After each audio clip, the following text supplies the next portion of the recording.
Ok, então aqui para arrancar, vou dar aqui. Eu ontem falei pouco dos vetores. Hoje vamos começar com a aula 5, com a parte dos procedimentos e referências, que é uma parte bastante importante da matéria, como é que vocês percebam que vai-vos dar jeito não só para esta cadeira, mas também para as seguintes cadeiras de programação que vocês vão ter. Para percebermos isto, temos de perceber se calhar um bocadinho como é que funciona a memória no nosso computador. Não vamos entrar em grandes detalhes, ou seja, vamos ter uma perspectiva muito mais de alto nível. Ou seja, a ideia é que vocês tenham uma ideia base e depois vão aprofundar isto melhor noutras cadeiras. Como vimos ontem, ou seja, no fundo temos aqui dois tipos de variáveis, digamos assim. Temos os tais tipos primitivos e temos os objetos. Aqui vamos lhe chamar de tipos de referência, ou seja, tipos primitivos, e uma segunda categoria onde chamamos de tipos de referência.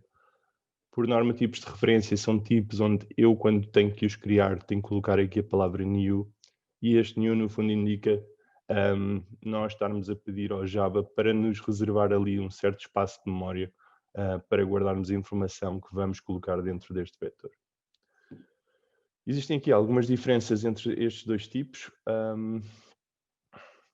E diferenças essas que são, ou seja, quando eu crio uma variável de um tipo primitivo, como os que já vimos até agora, tanto o int, o double, o char e o boolean, nós criamos uma variável e essa variável guarda-nos esse mesmo valor que nós lhe atribuímos. Por sua vez, quando nós criamos um novo vetor, o que estamos a fazer é criar aqui uma variável u, e essa variável u não vai ter os valores que se encontram no nosso vetor, mas essa variável u vai apontar para um sítio na nossa memória, na memória do nosso computador, onde se encontra a informação desse vetor. E é aqui que está a grande diferença entre os dois. Okay? Por sua vez, quando inicialmente, se eu criar um vetor e se pusesse, por exemplo, ponto e vírgula, existe aqui uma característica em relação às minhas referências ou tipos de referência que, se eu não tiver aqui nada à direita, quer dizer que esse tal espaço de memória ainda não foi criado ou reservado. E por isso é como se estas variáveis estivessem a apontar para o nada, ou seja, para lado nenhum. E aqui no Java, esse nada ou lado nenhum é representado pela palavra null. Okay? Ou seja, eu posso criar uma coisa deste género, onde estou a dizer eu quero criar uma variável que me vai permitir guardar um vetor de inteiros. No entanto, ainda não está a apontar para lado nenhum. Só no momento em que fazemos new igual a new int parênteses retos e especificamos o tamanho, é que é criado o tal espaço na memória para guardar a informação sobre estes inteiros. Okay? Ou seja, as nossas variáveis guardam um valor, estes tais tipos de referência ou objetos ficam a apontar para um determinado sítio na nossa memória onde estarão esses valores. Tá? Ok. Nesta aula falamos aqui sobre o conceito de procedimentos. E um procedimento, ao contrário daquilo que foi visto até aqui, até esta semana, vamos criar funções essas, que aqui lá está, vamos deixar de lhe chamar funções e vamos começar a chamar-lhe de procedimentos. E o objetivo de um procedimento, ou as diferenças, são que essas funções já não devolvem nada, como devolviam até ao momento, já não devolvem os ints, os doubles, os chars, os booleans, ou os vetores, ou seja o que for. E um procedimento é sempre representado aqui pela palavra void, quer dizer que não devolve nada. Então, qual é que é o objetivo dos nossos procedimentos? Porque eu tenho aqui uma função, ou um procedimento neste caso, que vai receber coisas e nunca devolve nada. O único objetivo de um procedimento é fazer uma alteração sobre um valor de referência que nós recebemos. Okay? O que é que isto quer dizer? Se eu tivesse um procedimento que recebe apenas um inteiro, não um vetor de inteiros como está aqui especificado, mas apenas um inteiro, isso não me serve rigorosamente para nada. Ok? E eu vou dar aqui uma demonstração no código para vocês perceberem isto melhor. Depois podem ver aqui coisas em mais detalhe. Ok, vou começar aqui pelo exemplo no código. Static void.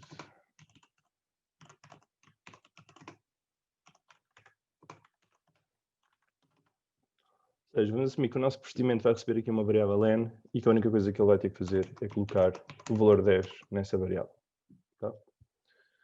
Para isso, vou criar aqui uma função de teste. Eu, quando tenho um procedimento, eu já não consigo simplesmente clicar no Ctrl R, ou melhor, se eu posso definir aqui um valor. Só que agora, quando eu mandar correr isto, não aparece rigorosamente na consola, porque a minha função aqui não me devolve rigorosamente nada. Tá? E por isso vamos ter que testar os nossos procedimentos de outra maneira. E para isso eu vou criar aqui uma função de teste, static void,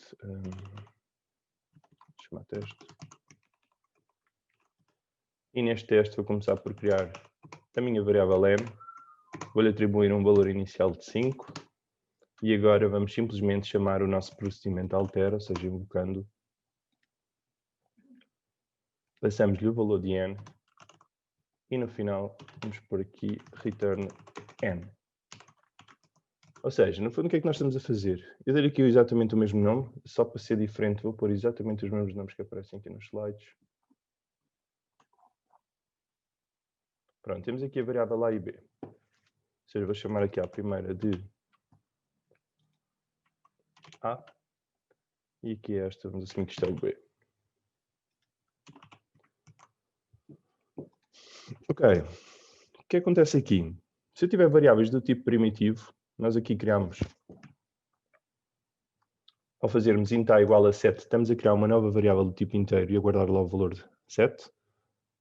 E agora o que é que acontece aqui quando eu faço int b igual a? No fundo o que acontece é exatamente o que está neste desenho, ou seja, é criada uma cópia literal da variável a, ou seja, criamos uma nova variável chamada b, e ao dizermos b igual a, no fundo estamos a dizer que b vai copiar o valor que estava em a. Okay? Por isso, o que acontece nestes casos onde nós temos uma função de teste, ou sem ser de teste, que invoca um procedimento, assim que eu passar aqui a minha variável lá como parâmetro aqui da minha função altera, este b vai corresponder a uma cópia daquilo que eu lhe passei aqui em a. Okay? Ou seja, tal e qual como acontece aqui. Por isso, o nosso a vale 5, vamos passar o valor de a para a nossa função altera. Este b vai ser uma cópia, ou seja, uma nova variável que vai ficar com o mesmo valor que estava em a. E assim vamos, ou seja, o b quando entrarmos aqui vai ter o valor 5, vamos alterá-lo para 10 e agora vamos ver o que acontece. O que é que vocês estão à espera que isto devolva?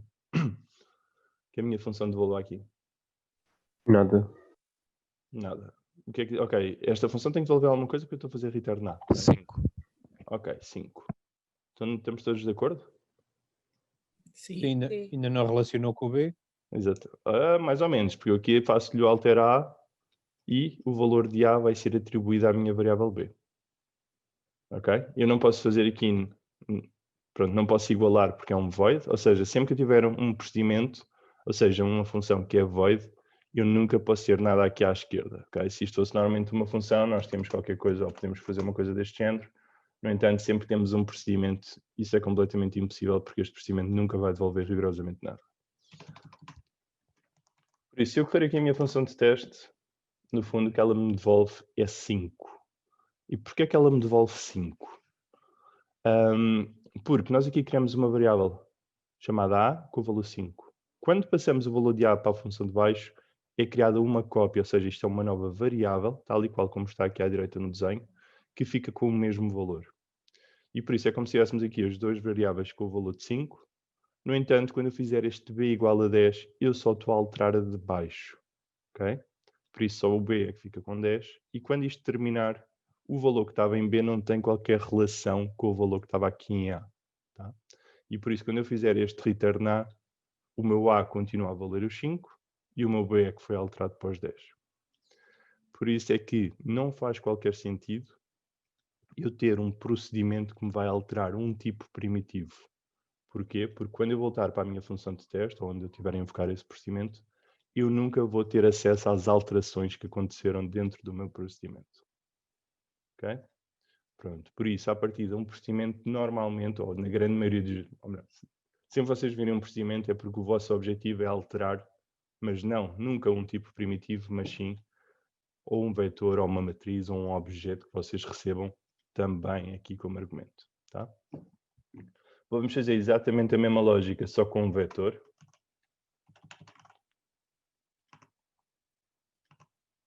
Ou seja, vamos criar aqui um novo vetor, vou-lhe chamar new, para ficar exatamente com os mesmos nomes, igual a new int, diferente, pode ser Ok, esta altera vai-nos receber também um vetor, aqui vamos lhe chamar V.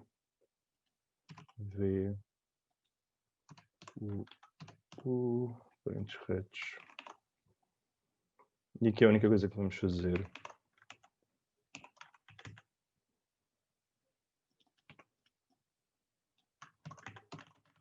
Podia ter usado um for. Então, como isto é só para vocês perceberem. Em frente. Vamos para 3. E aqui altera 2. Altera. Ou seja, o que é que estamos a fazer agora aqui neste? Uma coisa muito semelhante. Ou seja, criamos, a nível de lógica, exatamente o que fizemos ali. Ou seja, começamos por criar um vetor ao qual chamamos U, de maneira a corresponder ao que está aqui. Sempre que eu crio um novo vetor, tal como vimos ontem, se o seu tipo é inteiro, todas as posições começam com o valor default do tipo inteiro, que é 0. Por isso, neste momento, ao executar esta linha, eu vou ter um vetor com 3 posições, todas a 0. Assim que eu invocar o meu procedimento, eu estou a passar o quê para o meu V? Eu não estou a passar os meus valores, eu estou a passar a referência para onde o meu vetor, a minha variável U, está a apontar. Ok? Ou seja, no fundo é como se estivesse a dizer, olha, eu sou o U e estou a apontar para este sítio da memória, e o V começa a apontar exatamente para o mesmo sítio da memória. Ok? Ou seja, não acontece o que acontecia aqui, onde criávamos uma cópia literal do valor que era passado, mas aqui ficamos com as duas variáveis, tanto a nossa U como a nossa V cá em baixo, a apontarem exatamente para o mesmo sítio da memória. Tenho a certeza. Tenho. É porque aí está a mudar a cópia e não está a mudar o original. Logo o original ainda está a 00. Isso é o que vamos ver, ok? Pronto, ou seja, assim que nós fazemos isso, ou seja, inicialmente temos um vetor com todas as posições a 0, passamos, ao invocarmos aqui o altera 2 e lhe passarmos o U, estamos-lhe a passar a referência de memória para onde o nosso U se encontra a apontar, ok? Por isso, este V não vai ser numa cópia daquele vetor, vai ser, ou melhor, o que o V vai receber aqui é a referência para onde o U se encontrava a apontar e o V vai apontar também exatamente para o mesmo sítio. E por isso, quando nós fizermos aqui V de 0 igual a 1, V de 1 igual a 2, V de 2 igual a 3, no fundo, estamos a alterar este vetor a partir do nosso vetor V, porque estamos a fazer as operações sempre aqui focados no vetor V. No entanto, como o nosso vetor lá de cima, a variável U, também se encontra a apontar para o mesmo sítio de memória, as alterações que estão a ser feitas aqui através da variável V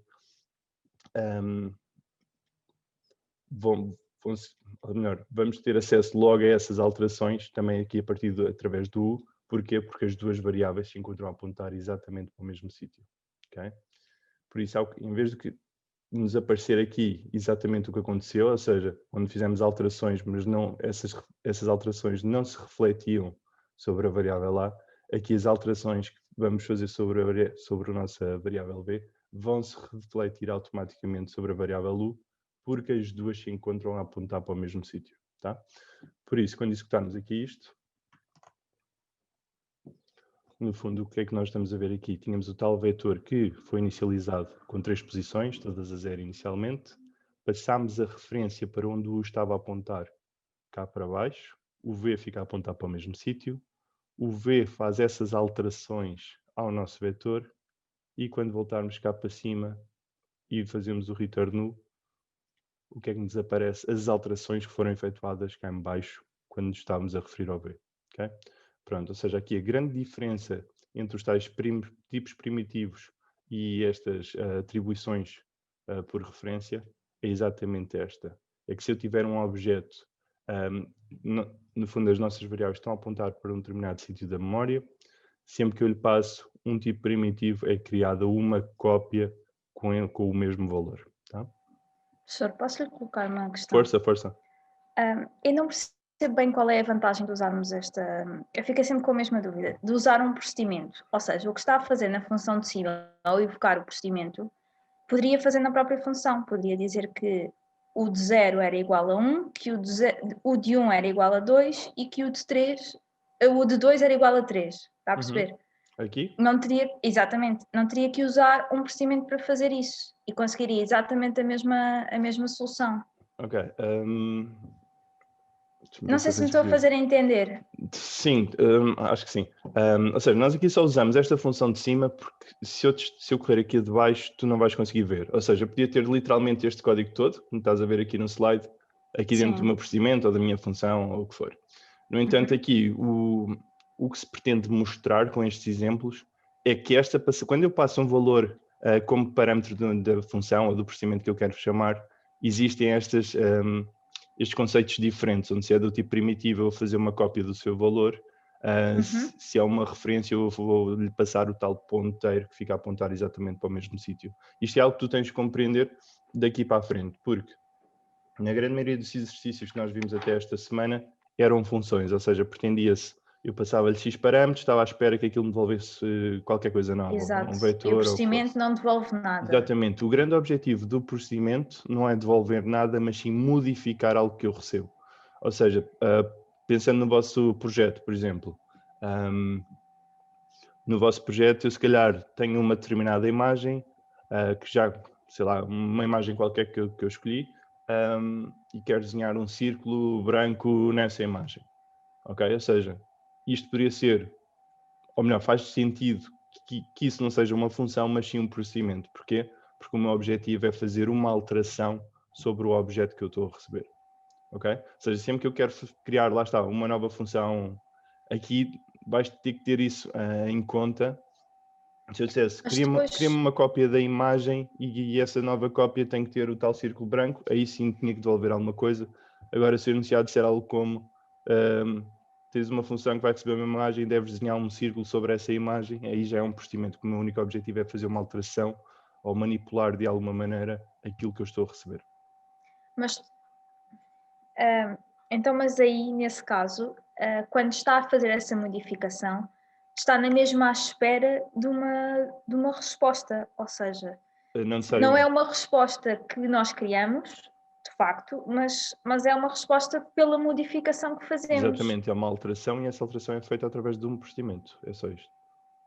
Ou seja, como é que eu estou a dizer? Normalmente... Eu tenho dificuldade em perceber o procedimento, porque eu percebo o que me está a dizer, faz-me sentido, mas depois na prática... Então vamos fazer exercícios e depois tirar as dúvidas à medida que formos fazendo os exercícios, que calhar é mais fácil, tá? Ok, mais alguma questão que tenho aqui em relação a isto? Isto são aqui, é o conceito-chave aqui desta aula, é garantir que nós percebemos estas duas coisas e que o grande objetivo de um procedimento é modificar a partir de um valor de referência e a partir de não faz qualquer sentido eu criar um procedimento para modificar um tipo primitivo, porque como vocês viram aqui, através deste teste, as alterações que fizermos dentro desse procedimento não se vão verificar cá fora ou fora desse procedimento. Okay? Alguma questão? Quando o professor diz... Diz? Quando o professor diz modificar o valor de referência, está-se a referir ao U, não é? Sim, este aqui é o de referência, exatamente. Okay. Ou seja, aqui com tipos primitivos, eu faço a alteração, não acontece nada aqui. Tá? Pronto.